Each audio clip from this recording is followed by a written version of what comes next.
can see right here, there's a deer stand, which is good news for me because that means we hiked all the way into Blackhats. So only a couple hundred more feet or a couple hundred yards to go, something like that. Maybe 5 miles, I don't know. It seems like forever when you're tromping through this ice. So I had to go see, the roads were real wet right here. And all this road was flooded out. You can see the water right there. That's the road and that's the road. So I had to come from way over there, and I took a setting on my compass so I didn't get lost, and then kind of shot my way through the woods over this way. It's hard trucking through this stuff. Hopped through the ice a couple times. Boots feel like they're gonna go through, and I don't know, it was all right though. I didn't fall in or nothing. It's not too deep. It's about a foot deep in certain spots. But this is what I wanted to show you. This is awesome. This is a bee's or a hornet's nest. And you can see that this is their entrance right here, I guess. And this is I guess this is a, you would call it a paper wasp or paper hornet nest. That is just so cool. I mean, those dudes just straight up made that right in the woods, on the ground, right on the trees. And it's not even a tree, it's just these little saplings growing up right here. That is really neat. Figured I'd share that with you guys. Anyways, we'll keep hiking. So I live in the middle of nowhere by the Canadian border. It's northern Minnesota, and you can see how hard it is to get back here. And I trucked all the way back here, and there's deep ice. There's a lot of water. My feet are wet, cold. It's freezing today. I'm gonna have to put my gloves on in a little bit. But the cool thing is I've always been fascinated with hermits or homeless people or people that live off the land, self-sufficient people. And that's why I wanted to hike back here today to show you guys. Welcome to Blackhats. So this is his outhouse, what's left of it. And this is just ruins of his place. But the guy was this old man that lived in town, or lived in the woods right here, and he would ride a bicycle or walk to town and get some supplies. He didn't talk much, and of course he wore a black hat. Nobody knew his name, so they called him Black Hat. And I actually have his axe, which was pretty cool. And a buddy of mine said, "Hey, have you been to Blackhats?" And I'm like, "No." And then he told me the story and give me a GPS location, showed me how to get out here. And last year I found his place. And this is his cabin in the middle of northern Minnesota. This dude was tough. You see there's a wash bucket up on top covering up his chimney, and there's a window right here. And I'll walk you inside the cabin and everything. And this isn't just all of it. I'm gonna hike you around to all the cabins and his workshop and all that stuff. So this will be a fun little adventure here. And I've been back here a bunch of times now. And if you don't know where you're going or what you're doing, you can get lost back here because this dude lived in the middle of nowhere. And you had to be tough to live the way this guy lived. So imagine it being 45 below zero and windy. So now you're at 60 below zero. And you have to go out and hunt your own food, cut your own wood, stack your own wood, bring it inside the cabin, shovel snow off the roof, shovel snow around the building. That's his snow, or his, I'm sorry, it's not a snow pile, his wood pile right here. And when the dude passed away, this is what's left of his wood pile. It's huge. So what happened is a buddy of mine, his dad told him, you know, "Hey, Black Hat, I need you to go out and tear down these buildings out in the woods on his property." And he said, "Okay." So he came out and tore down the buildings. But what he didn't tell him is he took all the wood into the middle of the woods and he built all these little cabins, and he lived out here for like 30 something years. And it's amazing. The guy was just awesome in my book, because you got to be tough to live like this. And you can see there's a lock on the door here. I mean, everything was handmade. He built the door, and you can see the nails bent over. It's a lot of history right here, and it's really cool. And this is his bed, and I've been in here before, but this is still just, I'm always just blown away by seeing this. And every time I come out here, it gets worse and worse. Like, this wasn't caved in as bad last time. And can you imagine living like this? So he has a bed out here with a styrofoam mattress where he slept, and there's the tar paper on the walls to keep himself warm. And of course, there's the hole for the chimney. So of course, you know, he had a stove sitting right here, and he's got tar paper on the floor and on the walls. One window. Oh, I'm sorry, two windows. There's a little window right here, and I imagine that's where maybe he had his sink or something set up right here. And everything's insulated. You could tell where it was all insulated with the black tar paper. And you know, a lot of people, like when I moved here from California, if there was something like this in the woods, they would have tore this down or knocked it down or punched out the windows or shot holes in it or whatever. And I just love that this has been like this since the guy passed away, and nobody's messed with it. And all of his stuff is still here.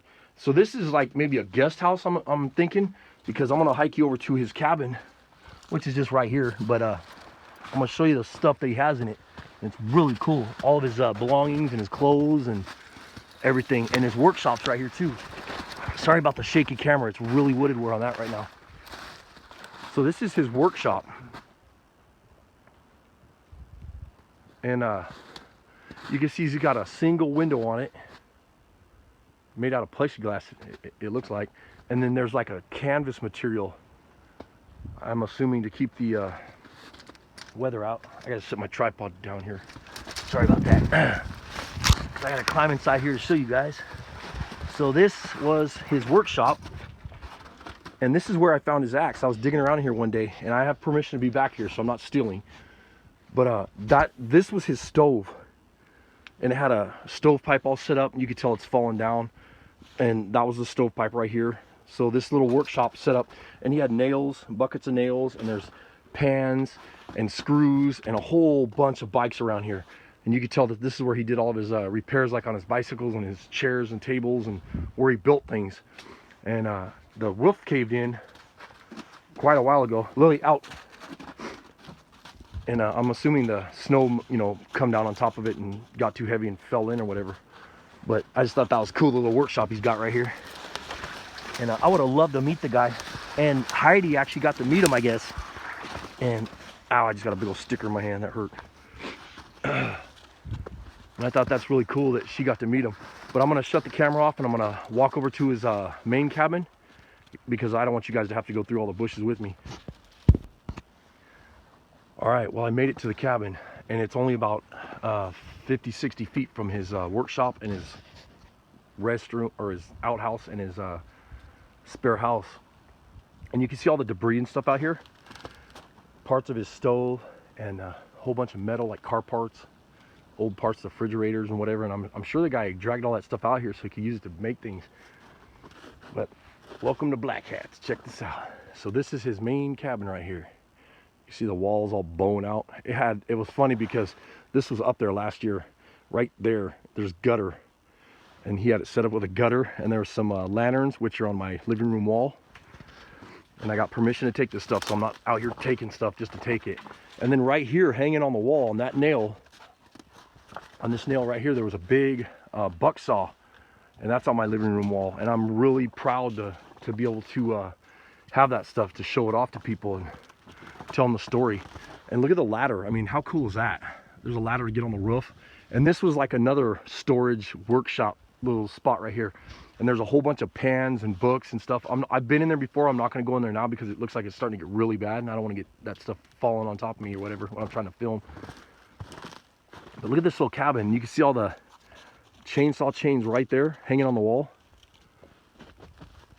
There's a whole bunch of neat stuff inside here. And can you imagine the mosquitoes out here in the middle of the swamps in northern Minnesota in the springtime? I mean, you know, he's got screen right here on his windows, and I imagine the mosquitoes would drive a guy absolutely mad. And so right here, this old tattered blanket is still hanging here, and then you can see where he took wool material, and he packed it so when the door closed, this will keep the wind out, keeping you from dying out here, freezing to death. And every little nook and cranny has pieces of cardboard, and this stuff is still dry. Excuse me. And right here is his stovepipe, and You can see where the stuff's starting to, you know, everything's starting to fall in, the roof and everything. Last year, this roof was not like this at all. So this actually caved in over the winter. And back there where Lily's digging around, looking at stuff, you can see his boots are right there. Right there. I'm not going to go back there, but that's his bed. And there's mixed nuts. There's files. You can see chainsaw files and spoons and knives and forks. And up on the, and I actually have some utensils and stuff out of this little house. And there's a leather belt that I was looking at last year, and I was trying to figure out what it was, and it was hanging on the wall, and it's his strop for sharpening his knives. And then right here he has a window, and this has it set up where he can, you know, he has it covered up and whatever. And there's all kinds of different medicines and plates and pots and pans and more medicine. And there's a coffee maker right here, a little tiny, like the deals that you use to make like espresso and stuff. But I really wanted to show you guys this. I mean, this is exciting to me because I'm really into the mountain man theme and, you know, living that lifestyle. And it's a lot like the way I live, living in the boonies. And, you know, you got to be tough to do this stuff. You can't just live out here in the middle of northern Minnesota and not be tough. But this cracked me up. His broom has a stick, and somebody must have threw away an old broom, or he found it at one of the old homesteads or something, and he just took some tie wire, baling wire, whatever you want to call it, and he wired it around the stick. And there's a whole bunch of newspapers in here where you can tell he's been reading and whatever. And I'm not sure if he died here. I never did find out if he died in the house or if he died, you know, in town or whatever, because I know he had some family in town. And if he died here, you know, hope he's in a better place. But something that was really exciting to me, and I'm going to see if it's still here. Give me just a second. So as a kid, this is one of the things I wanted to tell you about. As a kid, I read some stories in Backwoodsman magazine. It was really exciting to me. They were talking about hermits and homeless people and hobos and whatever that would live out in the boonies and live by themselves. They always kept in their pockets, they kept matches and safety pins. And the safety pins, I suppose, were to, you know, sew up their clothing or whatever. And this is Blackhats' jacket, and you can see right here where he'd been sewing things up. His pockets all falling apart and whatever. And it was really exciting to me because sorry, I got somebody messaging me or something. But anyways, it was really exciting to me because I started digging around, looking at his jackets and stuff, and I was looking at the inside of them thinking, man, this guy must have been freezing his butt off out here. And I felt something in the pocket, and I did not put this in the pocket. I swear to you, this was here. But I reached in here, and check this out. These have been in here since he passed away, and they're still dry as a bone. And I just thought that was cool. And there's actually a safety pin in there too. And you know, I'm gonna leave his place at peace here. That's really cool right there. Had to share with you guys. Anyways, I'm gonna start hiking my way back because I got a long ways to get back home. And I wanted to thank you guys for joining me today on this hike. I really appreciate it. Thank you.